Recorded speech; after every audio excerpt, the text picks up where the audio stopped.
One subject that fascinates film buffs like me is lost films.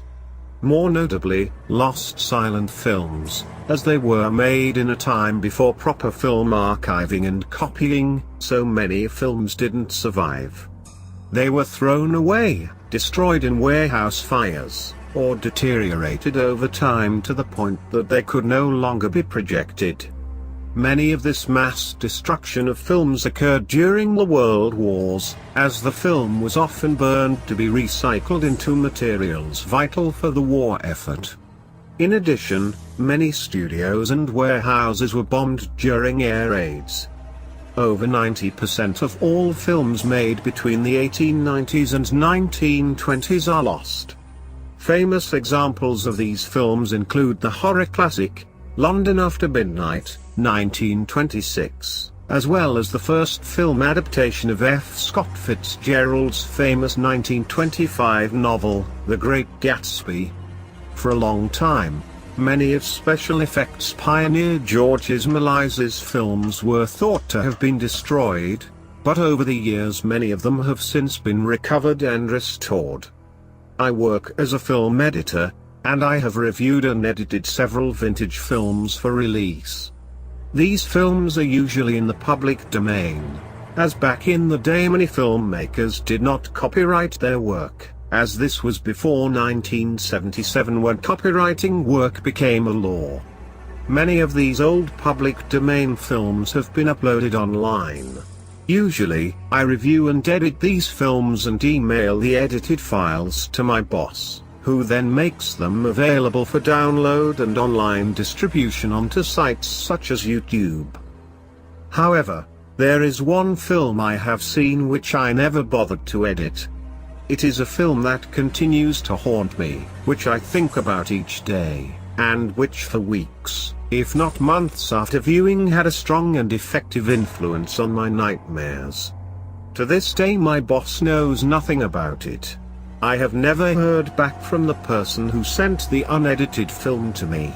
Maybe this is because he got a new job and didn't tell me, but now I'm starting to wonder if he actually killed himself after he ended up in the same mental situation as me, except he couldn't take it anymore.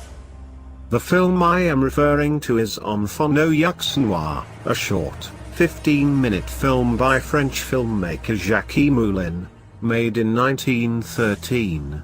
I know little of this Moulin guy, though from what I've heard he made this after a severe depression caused by the death of his newlywed wife.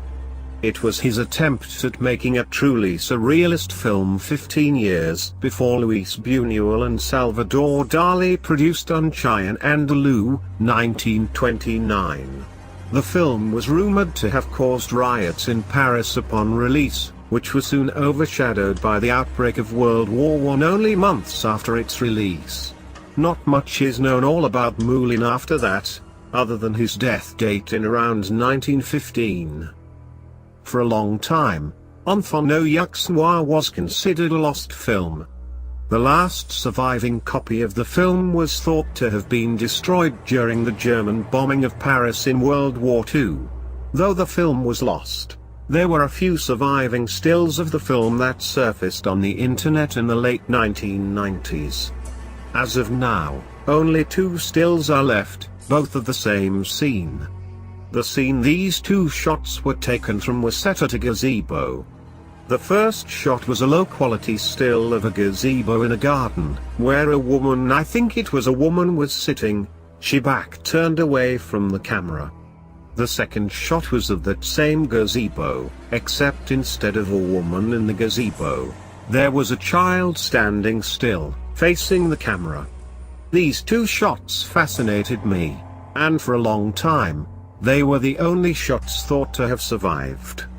That was, until recently. One day I got an email from Derek, a friend and co-worker of mine. His job was to convert the original film reels into digital files so that I could edit them.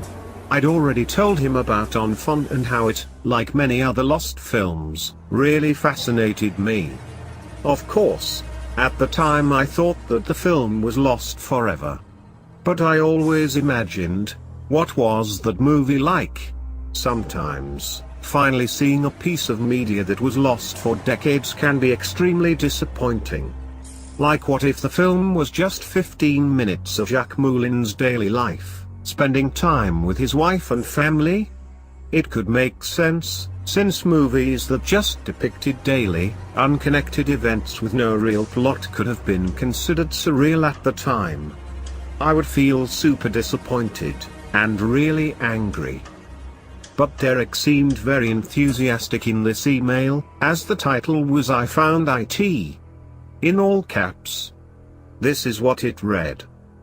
"Hey there. You know how you told me about that one old French film about the black babies? Well, look no more. I recently received a stash of old films that some guy found in an old film vault in France. On one of the film reels he sent me, The Black-Eyed Children was written on the label. I remembered the film you told me about, and I immediately thought of you. I sent the guy an email and thanked him for finding the film and sending it to me. His response, however, was negative. He got really angry at me for some reason, saying that he watched it, but 8 minutes in he started crying, to the point that he forcibly pulled the reel off the projector. Strange, huh? I decided not to waste my time and watch the whole thing, but I did convert it to a digital file so you can see for yourself. I promise I'll get around to watching it soon. Thanks. Derek. I can't tell you how excited I was when I got that email. Ever finally found something you've been looking for years? It was a huge relief for me. My heart was pounding as I downloaded the file, and I slid round in my desk chair as it downloaded. For some reason, the download took about an hour, which was odd, since most of the movies I've edited downloaded in a matter of minutes. How could a 15-minute film take so long to download, yet a 2-hour film could download quicker? It just didn't make sense to me.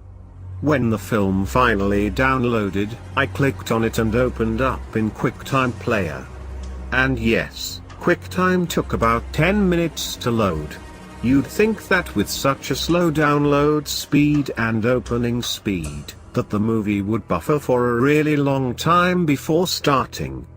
But, much to my surprise, the movie started the instant the player opened without buffering at all. The first shot was of the opening title, which just read on fond aux noir in white text over a black screen. Then, the opening shot abruptly started, and it was the shot of the gazebo. I was shaking with excitement and anticipation. After years and years of mystery and occasional feelings of hopelessness, I finally was able to watch this long-lost film. The scene was much clearer to make out on film than in the still. I watched as a woman in a white gown slowly and carefully walked down the path to the gazebo. It was hard to make out the expression on her face given the poor quality of the film, but it seemed as if she was crying. She went to the gazebo and sat down, her back turned away from the camera. This sequence went on for a few seconds, before a caption with some text appeared, in French of course.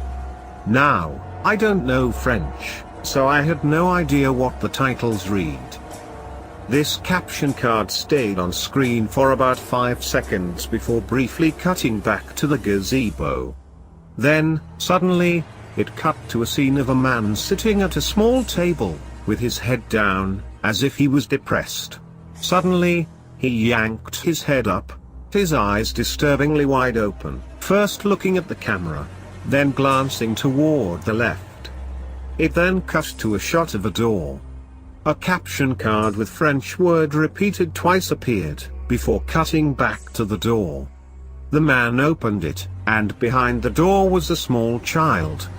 For a few frames, I swore it briefly cut to a close-up of the child's face, but it went by too quick to make out any facial details. It cut back to the image of the child standing in the doorway. This time the man was gone. Another caption card appeared, which contained a wall of text written in French. but it went by too quickly for anyone to read. The next scene was of an empty room. The light was pouring in, so there must have been a window out of the camera's view. For about 10 seconds the room was empty. Suddenly, a man, the same man who opened the door for the child in the previous scene, walked out from behind the camera. He dragged a chair across the floor and set it right in the middle of the room. Then it cut to yet another caption card in French, before cutting back to the gazebo, where the woman was still sitting. The same man from the previous 2 scenes slowly crept up behind her. Who was this man? It seemed as if he was the central character of the movie. I watched as he suddenly grabbed the woman's hair, untying it and dragging her across the ground, while she violently kicked and thrashed about, trying to break free. Even though the movie had no sound, I could tell that she was screaming in agony, crying for help. That's when I realized, holy shit, that's Jacques Moulin, and he's abusing his wife. As soon as I realized that, the film cut to a shot of the house on fire. Then it cut back to the room with the chair, except this time, someone was sitting in the chair, which I was certain was Moulin's wife. This sequence of his wife went on for 2 minutes. Just his wife, sitting there, motionless, her back turned to the camera. I began to think that she was dead. Or maybe Moulin was yelling at her from behind the camera, but I couldn't tell, because, just like the screaming, there was no sound. Following the 2 minutes, a title card appeared. Thankfully, it stayed on the screen long enough to be read. Even though it was in French, it said something along the lines of this. L'enfant soir est le cadavre vivant d'un ange mort, banni du ciel et pleurant les larmes d'un dieu déchirant. After the title card was over, shit really started to go down. I'd rather not share in detail the next 8 minutes of the film. But I'll tell you that it was no surprise why it made the guy cry so much. I saw horrible images flash by my eyes. They were terrible things, evil things, things that looked like they came straight out of a video of someone's nightmare. My heart was pounding, and I began to feel lightheaded and dizzy. The images flashed before my eyes, faster than the mind could comprehend. Thousands of them. It was as if there was a horrific image on each frame. It is hard to imagine where Moulin was able to get all these pictures in the days before the internet. They looked like something right off the deep web. About 3 minutes into the hellish compilation, the images went from being creepy nightmare fuel to just being outright disgusting. I could catch a few clear glimpses of some frames that especially stood out to me as being truly graphic and nightmare-inducing, and those made me want to vomit. In fact, I began to tear up, and I began to feel like I was being watched. The film was just becoming too much for me. I wanted to unplug my computer, but the images on the screen kept me paralyzed, and too afraid to move. I tried my hardest to pull myself together and not pass out. After what seemed like hours, the horrific nightmare sequence finally ended, and I was greeted by yet another horrific sight. It was a close-up of the child's face, the same one that had briefly flashed on the screen in an earlier scene. His eyes were missing. That Moulin had taken the time to carefully black out his eyes on every single frame of the child's face. A single tear of dark liquid, which I assumed was blood, trickled down from his empty eye socket. He was obviously staring at the camera, but it felt more as if he was staring at me. Then it cut back to Moulin's wife in the room. I watched as she slowly turned her head to the camera, revealing her face, or at least what was left of it. It was horribly scarred up, to the point that she didn't look human. All the skin had been scraped off her face, and her eyelids appeared to have been burnt off. Her lips were pretty much torn off, revealing her gums and teeth, several of which appeared to have been knocked out. I was trembling. Suddenly, there was a flash of light, and her head practically exploded, leaving a large splotch of blood on the wall in front of her. The rest of her body fell onto the floor, and the camera continued rolling for another 20 seconds. I was waiting for something else to pop up, like the child's face, or yet another story montage. But none of that happened. Instead, that was the end of the movie. His wife's head blowing up. The scene faded to black without even an end card. For a moment my heart was pounding. There was no way that was done with special effects. That headshot had to be real. Then, it dawned on me. I just saw Moulin murder his wife. That scene where he drags her through the garden. That was obviously abused. He had abused her to the point where her face was mutilated beyond recognition, before finishing her off with a shotgun. I realized that only a few short years later, Moulin would use that same shotgun to shoot himself in a similar fashion. That night I had great difficulties falling asleep. Whenever I tried closing my eyes, stills from the movie were ingrained into the back of my eyelids. I don't know how long I was awake for, but I only slept a few dreamless hours that night. The next day, the movie was all that was on my mind. I couldn't do anything else but think about what I had just seen. I was probably the only one in the world who had sat through the entirety of Jacques Moulin's lost movie, Enfant no Yeux Noir. The few people who knew about it had only seen the 2 frames. Suddenly, I remembered the 2 frames. I remember seeing the scene of Moulin's wife, crying at the gazebo. But what about the scene of the child standing in the middle of it? I don't remember seeing that scene in the movie. Was it one of the frames from the montage from hell? No, it couldn't have been, as I would have been able to spot it, and no such image was in that revolting compilation. I decided to do a Google search for Enfant no Yeux Noir. I clicked on one of the links that talked about the movie. And sure enough, the frame of the child in the gazebo was there. I scrolled down, reading about the mystery of the film and Moulin's life. But at the bottom of the page, I saw something new. It was a picture of the original film reel. On the label was written, "Children with Black Eyes." That was no doubt the English translation of the film's title. The filmmaker's name was also written on the label. But there were 2 things on the label that confused and shocked me.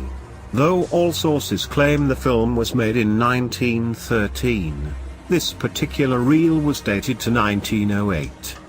This could have been a mistake. Why would Moulin wait 5 years to show his movie? Then, I read the bottom of the label where the duration was written. The original film was 2 hours long.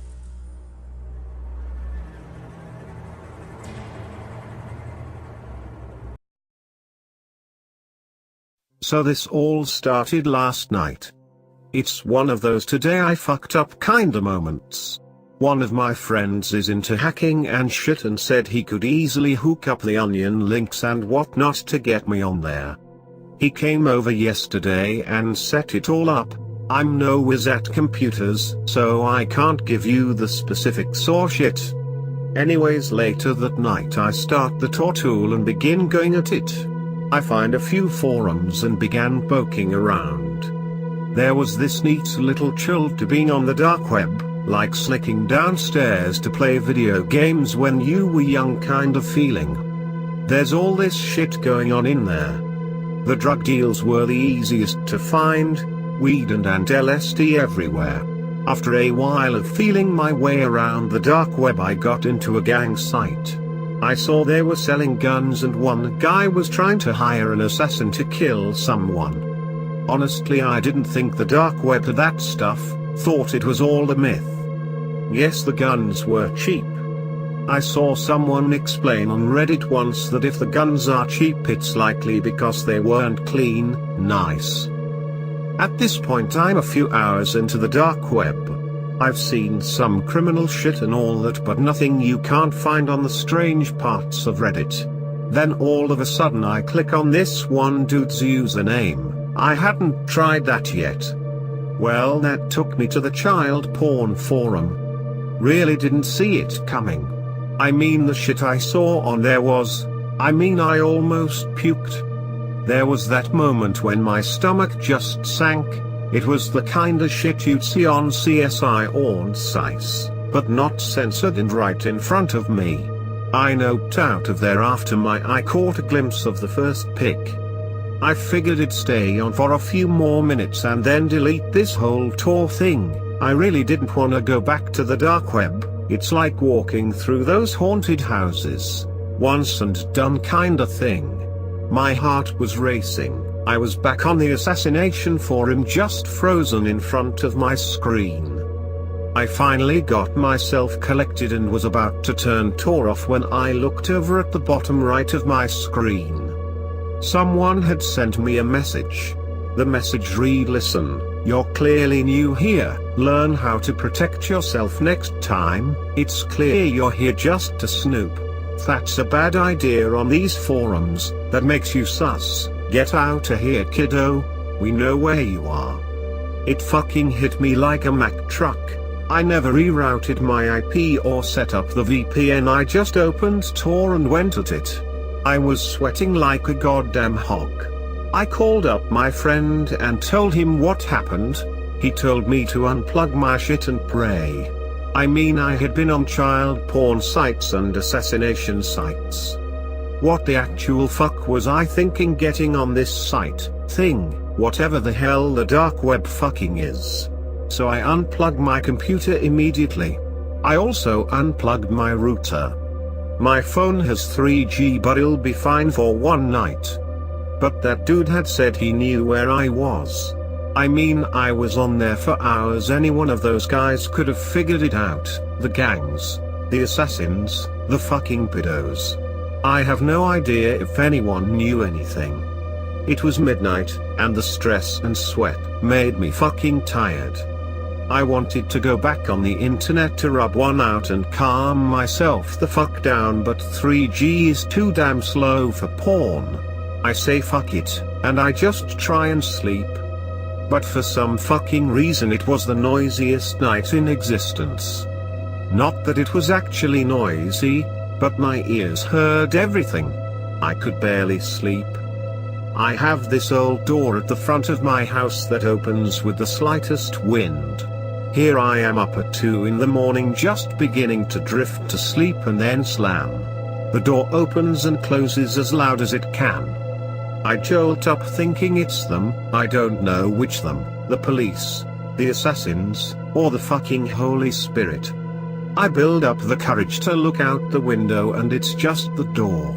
I hate you, you fucking door, but I was actually quite happy it was just the fucking door. Every time that damn door does that, my brain goes from its rational self to believing in monsters in the closet all over again. It's funny the way the brain works. So cocky and sure of itself until fear tells it who is boss. And then the brain will believe anything. Well, now I'm really awake and the door keeps opening and closing, so I go and make a small sandwich. It's unhealthy as fuck, but who the hell cares? I'm stressed so bad and giving myself a headache, like a nail going right in through my eyeballs kind of pain. I go into the kitchen to get the peanut butter and I hear the rustling of leaves. I freak out again. I'm already on the edge, you know. I take a breath and think like a human for a second and look at my dog. Dogs are the best for exactly this kind of shit. She's sound asleep, knowing well it was just a branch that fell in the wind. Her calmness and snoring reminds me to go the fuck to sleep. I finish the sandwich and finally get some shut-eye. I woke up this morning feeling pretty good. A good sleep is great for forgetting all the stupid shit you do. The sun was that nice golden color and the trees were particularly green. Astrid was barking up a storm and needed to go out. I let her out and she whizzes reminding me that I need to piss too. I get all my shit together for breakfast and I'm cleaning up the mess I made with that PB&J last night when I look out the window and see a cop car on the other side of the street. Not the normal cop car, the undercover one. That's it. They must have found me out. They know. Why the hell else would they be there? I couldn't see the cop, the windows were tinted. I was sure as hell that was an undercover cop. I've seen plenty of them. I decided there's nothing much else to do but eat breakfast and go to work, and just hope that cop is here for someone else. In the time it takes me to get ready in the morning, I figured, for some reason, the cop would be done investigating. I hoped it was the new family across the street. It seems they may be hosting a brothel, cars coming and going at all times of the night. I open the front door and the cop car is right where it was. I try not to look at it, I don't want to stir up any suspicion, you know. I walk by it trying to act all normal. I turn the corner, go up half a block and look quickly behind me. The cop car is still there. I go up a few more blocks, the cop car still hasn't moved. Finally, after what felt like a 2-hour-long walk, I make it to the train station. I was basically drenched in sweat. Wasn't even that hot of a day. I'm on the train and my friend texts me a site. He says if your email is compromised it'll tell you. I click on it and put in my email address. It doesn't ask for anything more, so I figure it's likely safe. You can also find it via Google, so I'm not paranoid and use it. It says oh nope, and my head is racing at this point and I mutter under my breath, what the fuck does pwned mean? At this point I'm in no fucking mood to figure shit out. I Google it.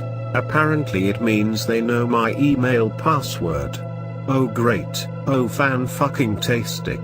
I immediately try and change my password, but of course the internet connection on the train is so shitty I can't change it. I get to work and the first thing I do is go on my laptop and change my password. Great. That's taken care of. Temporary relief. I feel better in knowing that I was compromised and fixed it before anyone did anything. I'm not sure what else they might know, so I'm probably going to need a new credit card. That reminds me, I cashed checks yesterday afternoon. I wanted to check they went through. I opened the app all la-dee-doo and the checks were cashed, but $200 went to Amazon.com about 30 minutes ago. I didn't fucking buy anything from Amazon while I was commuting. What the fuck? I raced to my Gmail, right when one of my bosses comes over for small talk. In my head I'm like, not now dumbass, I don't have time to kiss your ass today. Finally dumbass leaves and I open my Gmail, and yup, there's an email from Amazon. I open it, hoping my card got compromised for something stupid. Tell me this, why the hell would someone buy $200 of a shovel, and cabar knife, paracord, canned food, and baby diapers? Yeah, baby diapers. The rest of it looks like an average Joe wanted to go hiking, except for the shovel, and baby diapers. Well, now I feel like I'm drowning, like air cannot get to my lungs. There's no blood, I've gone fucking cold. My brain feels like it's swelling and repeating the same line over and over again. What do I do now? So then I go and check the address. Maybe pedo guy changed it. Nope. It's my address. I call my dumbass boss on the phone.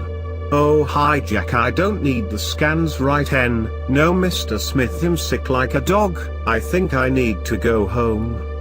He comes over to check on me and personally see me out. He says to get better. He's genuinely a nice guy, but goddamn stupid. I then proceed to race home like lightning. I get home at about 3 p.m. The cop car is gone. There are no packages on my front doorstep and I can hear Astrid barking. All seems to be okay as of now. Thank God. I feel genuine relief. For some reason I thought maybe the package was going to be delivered today, and that they were going to kill Astrid. Inside seems fine, nothing out of the ordinary until I get to my computer room. Then I notice the window is wide open, but the screen is down. Now here's the thing, even if I can't recall if I left the window open, I know for sure the screen was up. It's been like that for a while. Yet again temporary relief is cut off by a feeling of dread. I sit on my porch, no internet, no phone, scared out of my mind, watching the sunset and just listening. I live in the suburbs of a major city, there are lots of noises but the ear is damn good at knowing what to hear when you need it to, or at least I hope it is. I watched the sunset, all its brilliant colors, the yellows change to reds dancing on the clouds to be overcome by a deep purple, and then night falls and just the street lamps give light. My house is on the corner and the street lamp is blocked by a tree, so it doesn't help as much as you'd think. I go get Astrid to go outside one more time before bed, and as I'm inside I hear a bang. It clearly sounded like it was from the garage. Astrid starts barking something fierce. She's a husky and I've never heard her bark like this before. My gut tells me it's something bad. Always listen to your damn gut, my dad always said. So I go back inside and I'm asking all you computer whiz people for help. Have any of you made this kind of mistake? What the fuck do? I honestly can't even describe this feeling. I'm just fucking scared, guys. My friend fucking abandoned me and told me not to contact him, like fuck him. I have my flashlight with me and I'm about to go out and check the bang. Wish me luck. Okay guys, sorry I haven't updated this. It's been some crazy few days. The 3G internet takes a while to post, so I have to choose wisely when I post. Alright, let's start with what happened last night. So I go outside with the flashlight and Astrid and I hear rustling in the leaves. Astrid is on edge at this point, so she is barking at it wildly. I likely woke my neighborhood up, don't really care at this point. I get into the garage and thankfully no one is there. Part of me wondered if those horror movie things were true and someone would just be standing in my garage or some shit. Then I realized the blood on the floor. Little droplets and splashes led a path to a broken chair. The leg was snapped and there was a good deal of blood on the chair. I sent some pictures with the post. Hope it sends with this 3G bullshit. Astrid was smelling the blood. Good girl. Perhaps she can smell the guy and then we can catch him, or something along those lines. But nothing, she lifted her nose into the air and just did nothing. Great, my husky is as perceptive as a bunny rabbit. My heart was racing so fucking hard I actually had to take a breather. I just looked away from it all for 1 second. But my mind wouldn't stop racing. Even when I tried to calm down, it immediately went to the thought of how everything changed in 24 hours. Life takes unexpected turns, I knew that, but this. At this point I figured the police would understand. I had an intruder. It was time to call the cops. I never did anything with ill intentions, and now I was scared someone was trying to kill me. I kept Astrid close by, my ears were going wild. At one point a leaf fell and my neck swung around to watch a fucking leaf fall. I text my friend to question him about the legality of going on the dark web, just to be sure. Of course he is still not fucking responding. At this point I call 911 anyway and explain to them that I've had an intruder and that there is blood and so forth. The police come and I'm super fucking anxious, but I don't see how this could lead to questions about the dark web thing, so I just keep telling that to myself in my head. I swear to fucking God I knew I couldn't slip that out. Well, they come and see the blood and the cop is like, shitty intruder. I mean, I guess he was right, but still an intruder. Then his partner calls us over, and guess what he fucking found? A lens cap, for like a camera or something. It wasn't in the garage, it was just outside my house in the bushes. The one cop looks at me and is like, "You got a spy on your hands." Like, holy shit, what? So then I ask them to take samples of blood and do the testing to figure out who it was. The older cop looks at me and goes, "We're not forensics, and no one's died." I muttered under my breath, "Yet." The coppers then leave, having done nothing but point out the lens cap and tell me there's nothing they can do. They told me to get security cameras and wait for the intruder to come back.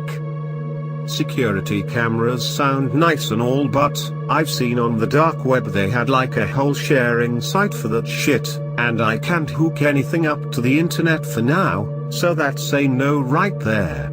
I go back into my house and took some Tylenol. I just wanted my brain to stop screaming at me at this point. It was after all this I finally checked your posts. I saw one of you said to stop the package deliver. Fucking brilliant. How the fuck did I not think of that? It's amazing how I can't think straight with this stress. Like, oh, someone bought some packages. Perhaps cancel it, dumbass. Jesus, what's wrong with me? I did it immediately. The packages hadn't even shipped yet. Bless, I saved at least that part. Now to handle the fucking intruder. To make sure the dumbass door didn't scare the shit out of me tonight, I got a rubber band and tied it to the handle. Fuck you, stupid door, you ain't opening tonight. Tylenol wasn't doing shit, so I took some Advil, the nighttime one. I had no beer, so this is all I had. I finally fell asleep and made sure Astrid was right near me, just in case she smelled or heard anything. I woke up yesterday morning contemplating if I should go to work. I think one of you said to just take a sick day. That makes sense. The boss knew I didn't feel well yesterday, so he'd be inclined to believe me. I called him up and told him I got food poisoning and couldn't come in. His response was, "Don't worry Jack, get better. My name isn't even Jack." Jesus, how is he the boss? Well, anyways, now I was off. I was glad I didn't have to leave Astrid alone again. That stress was just too fucking much. For the first few hours in the morning everything was quiet, nothing was really going on. In fact, I quickly realized it sucked having no real internet. Everything took too long to load. I started playing some video games, but my ears didn't like it. They wanted to hear it all. So here I am playing some racing game on mute and the doorbell rings. Well, the hairs on my back stand up. Astrid starts barking and going wild, and I just sit the fucking frozen. This frozen thing has been happening too fucking often lately. I was waiting for the doorbell to go off again. I don't have a peephole or anything, so I just waited. Eventually, I heard the distinct sound of the UPS truck starting up and driving away. Honestly, that was the best possible sound I could have heard at that point. Now usually when I hear that noise I jump up like a dog thinking he's gonna get a treat as my mind tries to remember what Amazon package I ordered. Well, this shit must be Pavlovian or something, because I had the same reaction. Half the way to the door my brain turns on and reminds me, I had no Amazon orders, and the weird ones were cancelled. I honestly didn't know what to expect, but even what I did expect was nowhere near as insane as to what actually arrived at my door. There were 3 packages. 2 were the ones that I thought I had cancelled on Amazon. There was the knife, and the rope, and even the goddamn diapers. But something threw me off. There was the classic Amazon tape on the package, but Amazon usually tells you your email. This one didn't. It just had my address. Something made me check the knife. My gut had this powerful feeling that something was out of place here. Sure enough, I take a closer look at the knife. Guys, I swear there was fucking blood residue on this goddamn knife. Now I don't have a black light or anything, but Jesus fucking Christ, that had to be blood. Then it clicked, my hands had touched the knife. At this point my brain just shut off. It was thinking so fast, simulating all the possible outcomes and simultaneously trying not to throw up, that it just shut off. I just stared at the knife for a solid 10 minutes trying to figure out what was going on. The last package was the strange one. I thought the diapers weirded me out. Oh fuck me, this next one was something fucking else. They were a bunch of pictures of little kids at the playground and shit. Yeah, this guy sent me his bloodied knife and pictures. It was clear he was trying to frame me or some shit, right? Like, why else send me the knife and the pics? Why the fuck would anyone do any of this? I must have stumbled on the forum, and this fucking nutcase must be trying to frame me. That has to fucking be it. I was fiddling with the lens cap that the police found last night, and I finally took a good enough look at it. The lens cap was a Canon. Huh, I have a Canon, wait, I have a Canon. I ran to my garage, swung that fucker's door open and searched around for where I had stored my tape. I don't photograph shit often, it was a gift from my great aunt or something. I kept it in its box right on the ledge above this old dresser. The box was there, but I had to check if the camera was there. For a few seconds I couldn't do it. I really didn't want to know the answer because I already did. But I was wrong, the camera was there. I sat down to have a minute to think. So he didn't take my camera, and was spying on me? It just didn't make too much sense. How would him spying on me help him frame me? Now mind you, I am absolute shit at chess and strategy things, so it's not like I was even sure this would be the moves he'd make. I honestly had no idea what a goddamn pedophile would be thinking. How the fuck would I? So then the next test was to see if the lens cap fit. It didn't even occur to me before that my camera was missing its cap. I mindlessly put it back on. It took a few seconds too long for the wires in my brain to piece that one together. So I was right. He did take the camera. I guess right. Jesus fuck, this dude was at my house twice, and Astrid didn't even notice.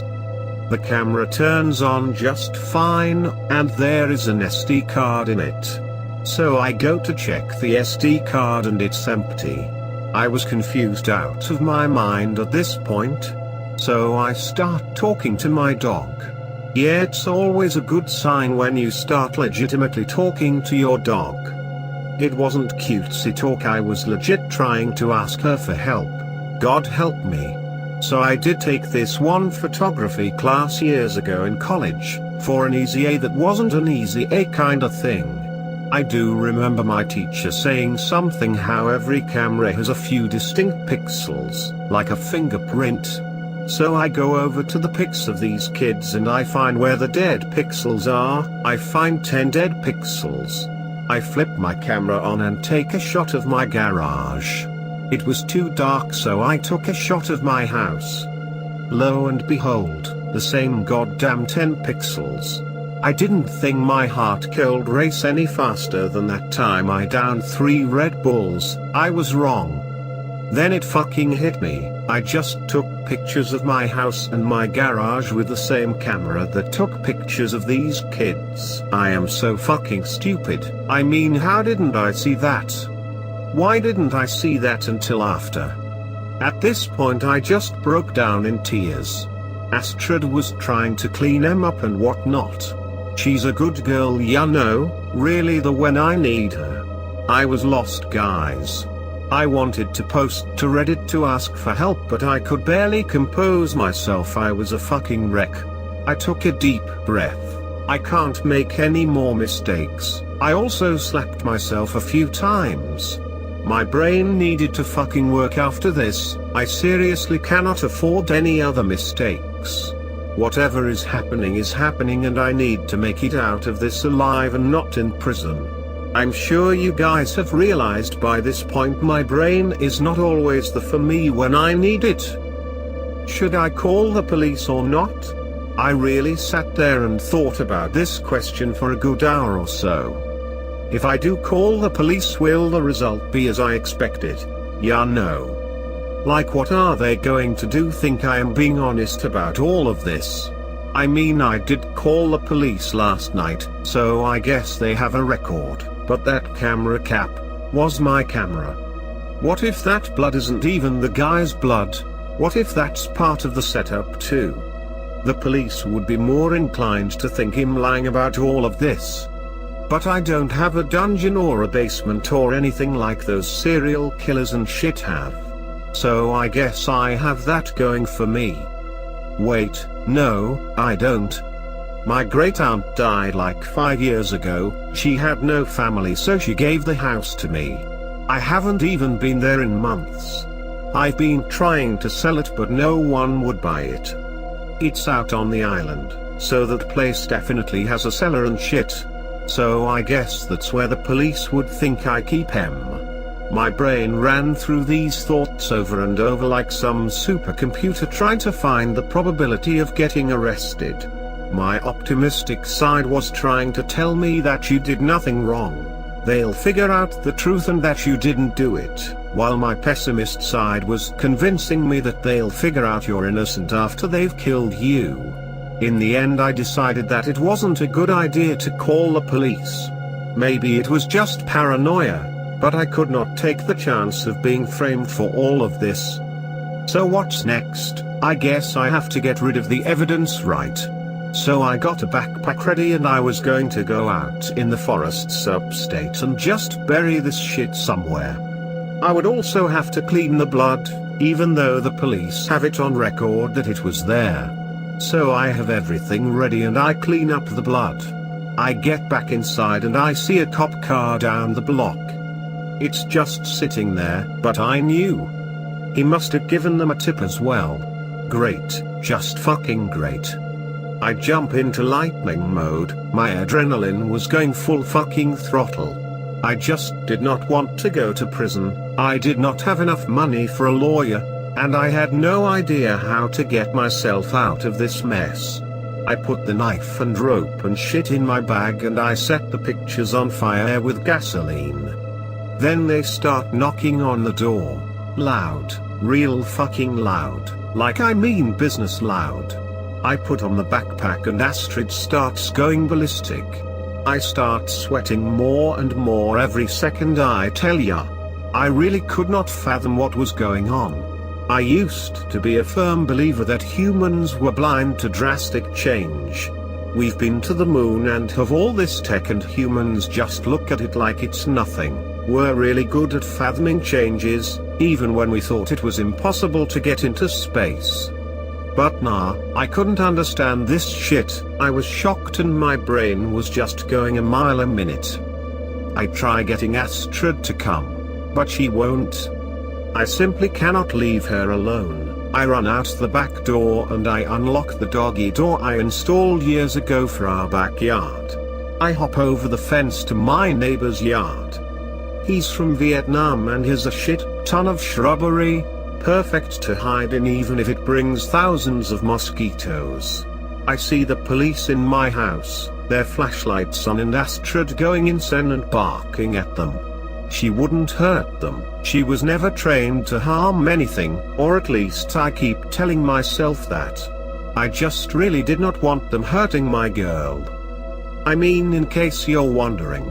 I didn't think what I had done was the best idea. I just honestly could not figure out what the best idea was. But then I had the thought that burying this shit would be no burying actual evidence in what looks like a fucking child murder. I couldn't do that. I could not just get rid of evidence. That's more fucked up, especially if some kid is hurt or some shit. I knew what I was going to do. I had to find him, and call the police. That was the only way I could think they'd believe me in all this shit. Yeah, it's a stupid fucking idea, I'm aware. Just then she squealed. They hurt her. I still can barely write about it. I don't know if she's okay or not. I hope she is. I hope they just impounded her or something. I don't know what the fuck I did in life to deserve this. One little fucking mistake and my life is literally upside fucking down. My dog is hurt, and I'm a fucking fugitive on the run from the police. The closest I've ever come to the police before this was a rooftop party.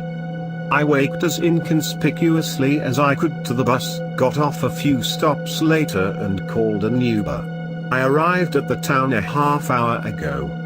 It is fucking hot as balls out. Mosquitoes are everywhere. I have this old map that I got when I was 12 years old by my dad. It has everything about Long Island on it. Here's to hoping it helps. I start walking to a forest nearby to bury this shit so I don't need to carry it right now. I have to write down where it is. I mark it on my map. After this is all over and I find this sick bastard, I'll let the police know where the evidence is. But now I'm in the middle of a fucking dark forest. I really wish I'd think things through sometimes. My flashlight batteries are still good. But I gotta tell ya, I swear I heard something. My uncle let me come on a hunt with him once. He told me that a fox sounded a lot like a human scream. Well then, I hope there are foxes in Long Island. I gotta go now guys, I hope the pics upload. This is some scary fucking shit. I thought I'd just update you all.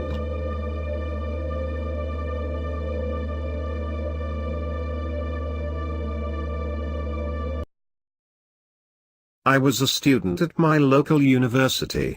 I was planning my major to be somewhat in the field of archaeology, but I never really planned out the specifics of it. Anyways, you all read these stories to get some fear driven in you, huh? The good old-fashioned longing for campfire stories goes back, oh I can only guess, since we as human beings could even understand what fear was. Of course, I studied all this in my historical literature class. Up until it all happened, I viewed this class to be the least eventful or time-worthy. Actually, come to think of it, the professor, for the most part, had the same attitude as me towards his class. I guess after 30 years of teaching, the same uninterested college kids will wear down a guy. One day. However, it changed. The professor, Dr. Welford, decided to give the class a new and different type of assignment. It was simple, to the point, and almost too easy. Find a story that incited the most horror into people-made post-internet age, and examine the factors of what made it startling to people. When I heard the prompt, I had almost been perplexed at the ease that night's homework would be. Aside from all the random history documents I had to look over for the class, this sparked my interest. I got home that day and fumbled through my backpack for my laptop, but not before dozing off a few times to some late-night reruns of Rick and Morty. I must have fallen asleep, as when I opened my eyes after what I wanted to be a quick rest, I started towards my computer taskbar to see the time, 3:30 a.m. You've all heard it before, the classic wake up at 3:30 scenarios. But didn't bother me in the slightest. I'm pretty sure all the university life had practically turned me nocturnal at this point. Feeling rested enough, I popped open a new tab on my laptop and prompted Google for a new search, scariest story ever told. I typed in. I pressed enter and immediately I have fluttered with the usual garbage BuzzFeed articles, and top 10 YouTube videos. I even came across a few no-sleep stories on Reddit, some of which I found myself reading casually. Although being the overlord of procrastination, I finally convinced myself to get to real business. I flew past a few results and finally landed myself on a Wikipedia page. The page contained a few of the most recently uncovered myths and urban legends of ancient times. The article talked about the basics of storytelling, and how it evolved into the show business that we have today. However, after a few minutes of this skimming, something I thought rather peculiar caught my eye. Along one of the thin columns of sources listed in the article was one hyperlink, simply entitled, Cowhead. Fascinated by the randomness, I clicked out of my own curiosity. The page that the link led me to was a simple formatted old-style Wikipedia page. It actually didn't look like it had been edited since the old days of the internet, detached from all the rest of the site. I'll admit, that in itself gave me a bit of a scare. Don't know why, it just seemed like the whole page was off. I skimmed a few paragraphs of what I could make out to be plain Japanese writing. Not traditional though. Like something straight out of a child's gibberish, I'd like to say. I had taken a few years of Japanese in my high school, so I knew enough to know most of the article was nonsensical. There were, however, a few paragraphs of English I could read. Mainly just summarizing the danger of a particular folktale of unknown origins with the name Gozu. It was probably the most unorganized article I had ever seen on Wikipedia. I don't remember seeing a single cited source or author anywhere on the page. Goddamned weird, I thought to myself. I scattered past a few more lines of Babel and read on the remaining of the English portion. The article went on to state that the tale of Gozu was not written by man, but by an otherworldly source of darkness. The way it was worded was strange and unnerving to the slightest. I had found myself reading this bizarre page lazily until I felt the burning wrath of my hot-as-hell laptop sitting on me. I checked the time again. 4:11 at that time. I decided I would rather sacrifice a grade to avoid first-degree burns on my lap from my shitty laptop all night. I sat up and adjusted myself into a comfier, what I like to call staying up till 4 in the morning position before tossing my computer aside. Right before I closed it, however, I saw one last thing that stood out to me on the wiki page. It was blue text. It had probably been the only link on the entire damn page, which is what I suppose got me. It was a standard hyperlink which read, "More info in plain italics." I didn't see the point of it at the time, as if it even mattered anyway. I was totally failing the assignment. But, I couldn't resist. Don't know what it was. It's just one of those things where you see it, and you can't hold your peace. So I clicked the link. I should have never clicked that link. I'm going to warn you, if you're going to try to be as dumb as I was at this point forward, well, you might as well attempt this for yourself. Don't. The link had led me to what at first was a blank grey page with no address bar or landing screen. As per usual, I thought of this as being a dead-end backlink. Wouldn't be surprised, for as all I knew, the wiki page that led me there was probably older than me. Once again another sign to sleep like a normal individual. Before I could gesture to the back button on my browser, in an instant the page burst into life with several white chat boxes lining the screen. At first glance I assumed it to be an old forum thread. The most archaic forum page I had ever witnessed at that. The format of the page was ancient. It reminded me of the earliest software I had worked with in my sophomore computer science class. At least from the mid-90s. On the site were two clearly inscribed links. Next page and search. With nothing other than boxes of text created by the forum users. The strangest thing about the place was the absence of a landing page, or URL. It was simply a sequence of random numbers with no com or dot anything. I started skimming through the posts in an effort to find something worth reading. Hell, it was 5 in the morning. I thought to myself. I had come this far to what had to have been an archaeological discovery for the internet itself. The first sentence I read, starting the first thread, was what hooked me. "So you have the proper encryption tools for this document, right?" a user asked. There didn't seem to be any usernames, so you'll have to bear with me through the characterization here. Another user replied, "Ha, you seem rather anxious over this, don't you? Lol, listen, I got everything a fucked up little horror manga could need." I read on to the next reply. "Okay man, I am not going to be caught red-handed with this thing. You have no idea what the authorities will do to secure something like this." At this point, I was blown away at what I was clearly reading. It was an old crypto drug deal.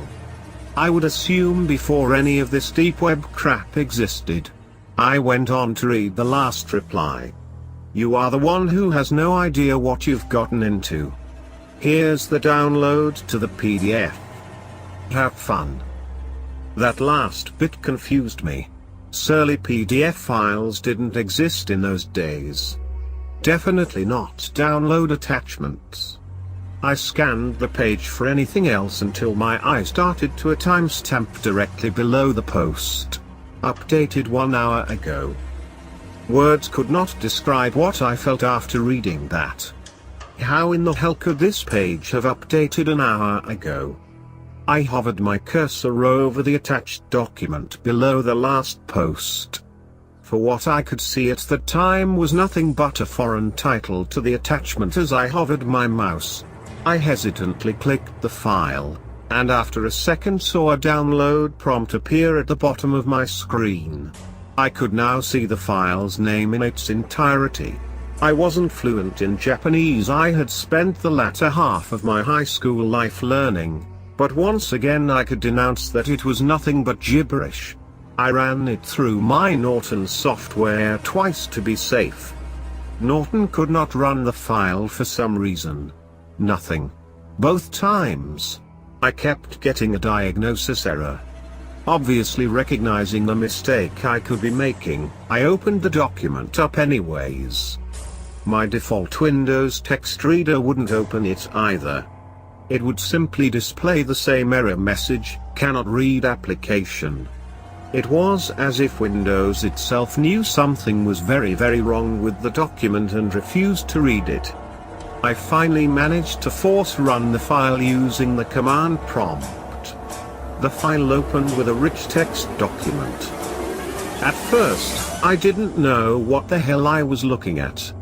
Oh God, why did I open the file? It was pure madness. All of it.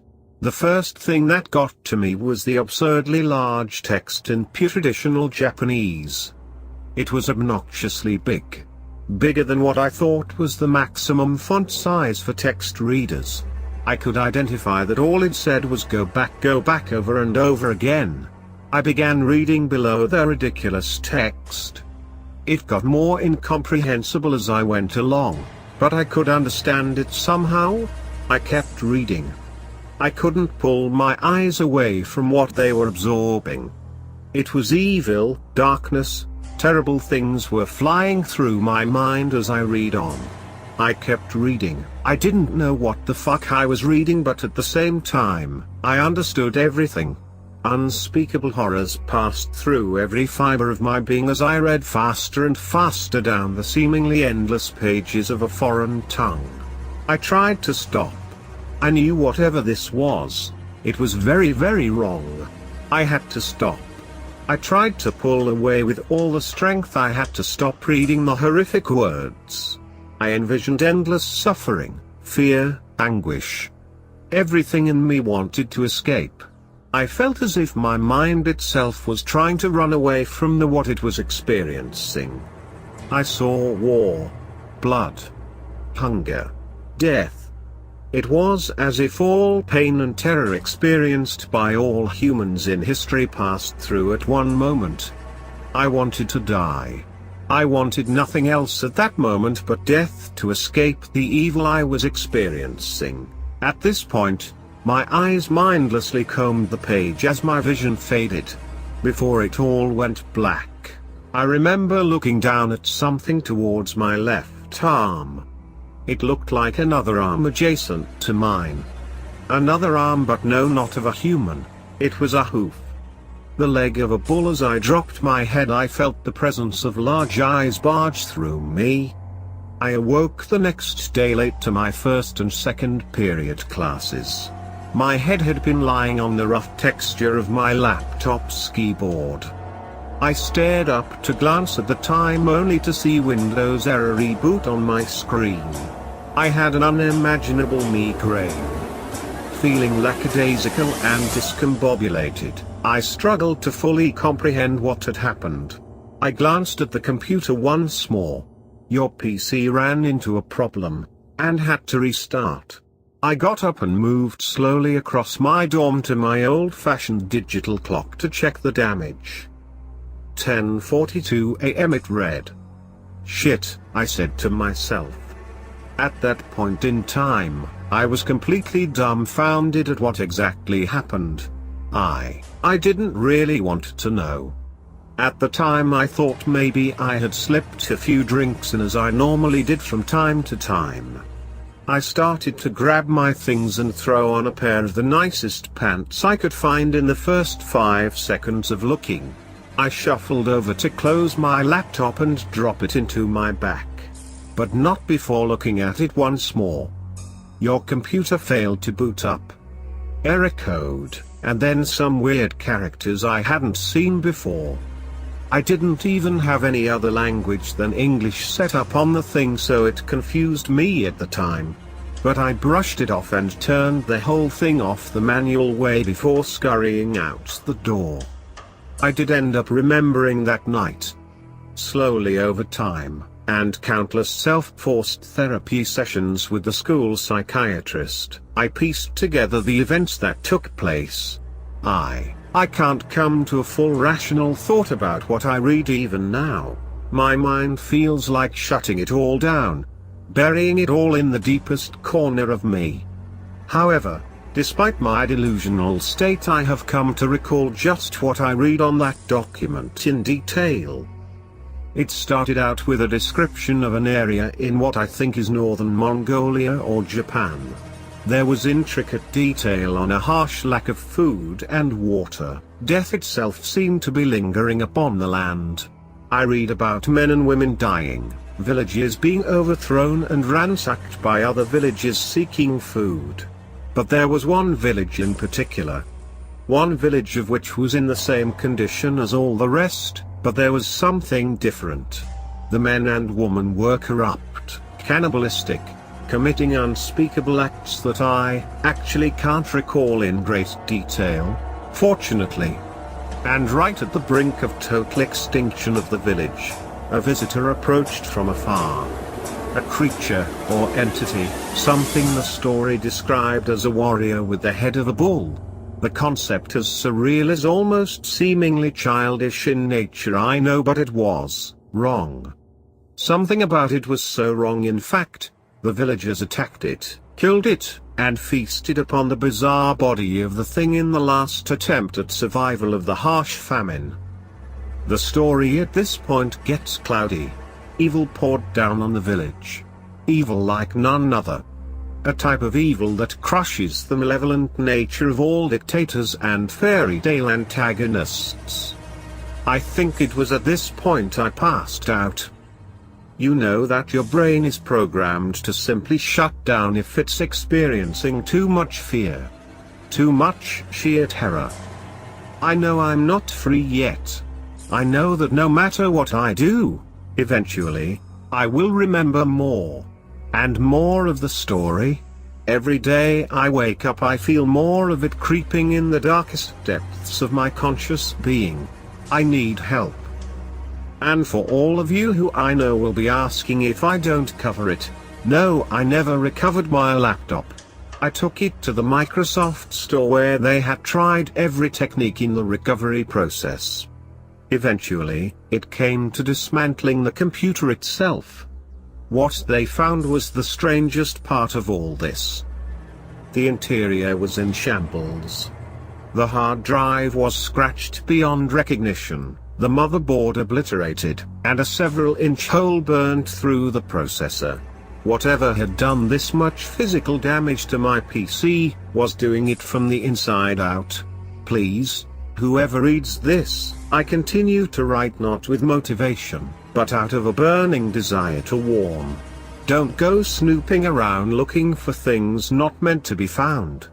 Some stories originate from the deepest pit of hell with only a purpose of destroying sanity itself. Some stories are simply better left untold.